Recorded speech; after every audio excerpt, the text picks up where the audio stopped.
ಆತಂಕ ಹುಟ್ಟಿಸಿದ ಅತಿಥಿಗಳು. ಕಾಯ್ದೆ ಉಲ್ಲಂಘನೆಯಿಂದ 70 ಮನೆ ಮಾಲೀಕರು ಸಂಕಷ್ಟಕ್ಕೆ.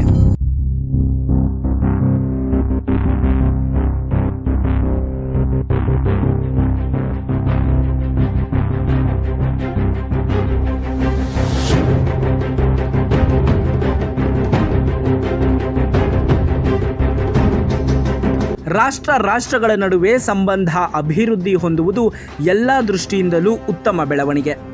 ಇಂತಹ ಬೆಳವಣಿಗೆಗೆ ಪ್ರಮುಖ ಪಾತ್ರ ವಿದೇಶಿಗರದು. ಭಾರತದಲ್ಲಿ 2024 ಫೆಬ್ರವರಿ 1ರಂತೆ ಸುಮಾರು 24,844 ಅನ್ಯ ದೇಶೀಯ ಪ್ರಜೆಗಳು ವಾಸಿಸುತ್ತಿದ್ದಾರೆ.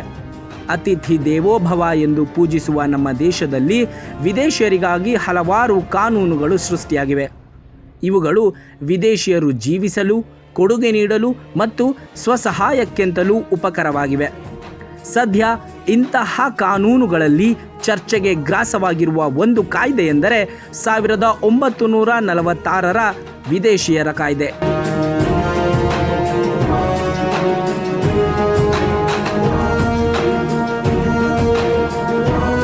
ಬೆಂಗಳೂರು ನಗರ ಪೊಲೀಸ್ ಆಯುಕ್ತರಾದ ಬಿ ದಯಾನಂದ ಅವರು ನಗರದ 70 ಮನೆ ಮಾಲೀಕರ ವಿರುದ್ಧ ಕಾನೂನು ಕ್ರಮ ಜರುಗಿಸಿರುವಂತೆ ತಿಳಿಸಿದರು.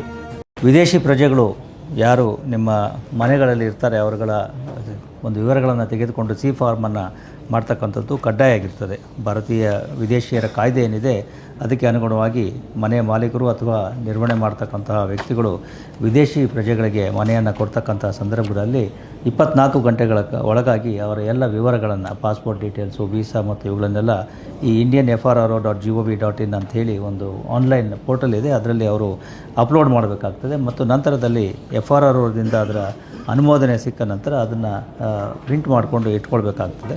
ಆದರೆ ಭಾಳಷ್ಟು ಜನ ಇದನ್ನು ಮಾಡ್ತಾಯಿಲ್ಲ ಅಥವಾ ಇದ್ರ ಬಗ್ಗೆ ಮಾಹಿತಿ ಇಲ್ಲ. ಅದಕ್ಕೋಸ್ಕರ ಸಾರ್ವಜನಿಕರಲ್ಲಿ ನಾವು ಕೇಳ್ಕೊಳ್ತಕ್ಕಂಥದ್ದು ಇದನ್ನು ಕಡ್ಡಾಯವಾಗಿ ಮಾಡಬೇಕಾಗ್ತದೆ. ಇಲ್ಲದೆ ಹೋದರೆ ನಿಮ್ಮ ಮೇಲೆಯೂ ಕೂಡ ಪ್ರಕರಣ ದಾಖಲಾಗ್ತಕ್ಕಂಥ ಸಂದರ್ಭ ಬರ್ತದೆ.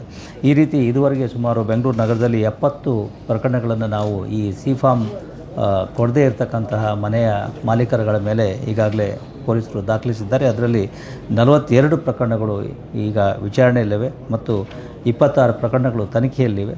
ಜೊತೆಗೆ ಒಂದು ಪ್ರಕರಣವು ಶಿಕ್ಷೆಯಲ್ಲಿಯೂ ಕೂಡ ಅಂತ್ಯ ಆಗಿದೆ. ಬಂಡೆಪಾಳ ಪೊಲೀಸ್ ಠಾಣೆಯ ಒಂದು ಪ್ರಕರಣದಲ್ಲಿ ಈಗ ಒಬ್ಬ ಮನೆಯ ಮಾಲೀಕರ ಮೇಲೆ ಶಿಕ್ಷೆ ವಿಧಿಸಿ ಅವರಿಗೆ 5,000 ರೂಪಾಯಿಗಳ ದಂಡವನ್ನು ಕೂಡ ವಿಧಿಸಲಾಗಿದೆ. ಆದ್ದರಿಂದ ಎಲ್ಲ ಸಾರ್ವಜನಿಕರು ಇದರ ಬಗ್ಗೆ ಗಮನ ಹರಿಸಬೇಕು ಮತ್ತು ಯಾರೇ ವಿದೇಶಿ ವ್ಯಕ್ತಿಗಳಿಗೆ ನೀವು ಮನೆಯನ್ನು ಬಾಡಿಗೆ ಕೊಡ್ತಕ್ಕಂಥದ್ದಾಗಲಿ, ನಿಮ್ಮ PG ಆಗಲಿ, ಸರ್ವಿಸ್ ಅಪಾರ್ಟ್ಮೆಂಟ್ ಆಗಲಿ, ಅಲ್ಲಿ ವಿದೇಶಿ ಪ್ರಜೆಗಳು ಯಾರಾದರೂ ಬಂದು ಇದ್ದಲ್ಲಿ ಅವರುಗಳ ಮಾಹಿತಿಯನ್ನು ತೆಗೆದುಕೊಂಡು ಕೂಡಲೇ ಸಂಬಂಧಪಟ್ಟ FRRO ಪೋರ್ಟಲ್ನಲ್ಲಿ ಈ indianFRRO.gov.in ಏನಿದೆ ಅದರಲ್ಲಿ ಅವುಗಳ ವಿವರಗಳನ್ನು ಅಪ್ಲೋಡ್ ಮಾಡ್ತಕ್ಕಂಥದ್ದು ಮತ್ತು ಅವುಗಳ ಮಾಹಿತಿಯನ್ನು ಕೂಡ ನೀವು ಪ್ರಿಂಟ್ ತೆಗೆದು ಇಟ್ಕೊಳ್ತಕ್ಕಂಥದ್ದು ಕಡ್ಡಾಯ ಆಗ್ತದೆ.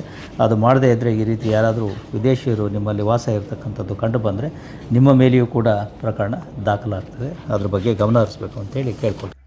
ವಿದೇಶಿಯರ ಕಾಯ್ದೆಯ ಕಲಂ 7ರ ಪ್ರಕಾರ ಮನೆಯ ಮಾಲೀಕರು ಬಾಡಿಗೆದಾರರಾಗಿ ವಾಸಿಸಲು ಬಂದಿದ್ದಂತಹ ವಿದೇಶಿಯರ ವಿವರವನ್ನು ಪೋರ್ಟಲ್ನಲ್ಲಿ ಸಲ್ಲಿಸಬೇಕಾಗುತ್ತದೆ. ಅದು ಸಹ ಬಾಡಿಗೆ ನೀಡಿದ 24 ಗಂಟೆಯ ಒಳಗಾಗಿ ಪೋರ್ಟಲಿನ ಫಾರಂ ಸಿಯಲ್ಲಿ ವಿವರಗಳನ್ನು ಭರ್ತಿ ಮಾಡಬೇಕು. ಇವುಗಳಿಗೆ ಸಂಬಂಧಿಸಿದ ದಾಖಲೆ ಮತ್ತು ವಿವರಗಳನ್ನು ಮಾಲೀಕರು ತಮ್ಮಲ್ಲಿ ಉಳಿಸಿಕೊಳ್ಳಬೇಕು. FRRO ಅಂದರೆ ವಿದೇಶಿಯರ ಪ್ರಾದೇಶಿಕ ನೋಂದಣಿ ಕಚೇರಿಯ ಅನುಮೋದಿಸಿದ ನಂತರ ಅದರ ದಾಖಲೆಯನ್ನೂ ಹೊಂದುವುದು ಕಡ್ಡಾಯವಾಗಿರುತ್ತದೆ. ಇದರಂತೆ ಕಾನೂನು ಉಲ್ಲಂಘಿಸಿರುವ ನಗರದ 70 ಮಾಲೀಕರ ವಿರುದ್ಧ ಕ್ರಿಮಿನಲ್ ಪ್ರಕರಣ ದಾಖಲಾಗಿದೆ. ಕಳೆದ 4 ವರ್ಷಗಳಿಂದ ಮೇಲಿನ 70 ಪ್ರಕರಣಗಳಲ್ಲಿ 42 ಪ್ರಕರಣಗಳು ವಿಚಾರಣೆ ಹಂತದಲ್ಲಿವೆ. ಬಂಡೆಪಾಳ್ಯ ಠಾಣೆಯ ಸಂಬಂಧಿತ ಪ್ರಕರಣವೊಂದರಲ್ಲಿ 5,000 ರೂಪಾಯಿ ದಂಡವನ್ನು ವಿಧಿಸಲಾಗಿದೆ. ಇನ್ನುಳಿದವು ತನಿಖೆ ಹಂತದಲ್ಲಿವೆ. ಅವಧಿ ಮೀರಿದ ವೀಸಾದೊಂದಿಗೆ ಅಕ್ರಮವಾಗಿ ವಾಸಿಸುತ್ತಿರುವ ವಿದೇಶಿಗರಲ್ಲದೆ ಇದಕ್ಕೆ ಸಹಕಾರ ನೀಡುತ್ತಿರುವ ಮನೆಯ ಮಾಲೀಕರಿಗೂ ಸಂಕಷ್ಟ ಎದುರಾಗಿದೆ. ವಿದೇಶಿಯರು ಅಕ್ರಮ ಅಪರಾಧ ಚಟುವಟಿಕೆ ಮತ್ತು ಮಾದಕ ವಸ್ತು ಕಳ್ಳ ಸಾಗಾಣಿಕೆಯಲ್ಲಿ ಭಾಗಿಯಾಗದಂತೆ ತಡೆಯಲು ಈ ಎಚ್ಚರಿಕೆ ಗಂಟೆ ಎಲ್ಲರಿಗೂ ತಲುಪುವುದು ಅನಿವಾರ್ಯವಾಗಿದೆ. ವರದಿ ಮೋಹನ್ ಕುಮಾರ್ ಎಸ್ ನಾಯಕ್.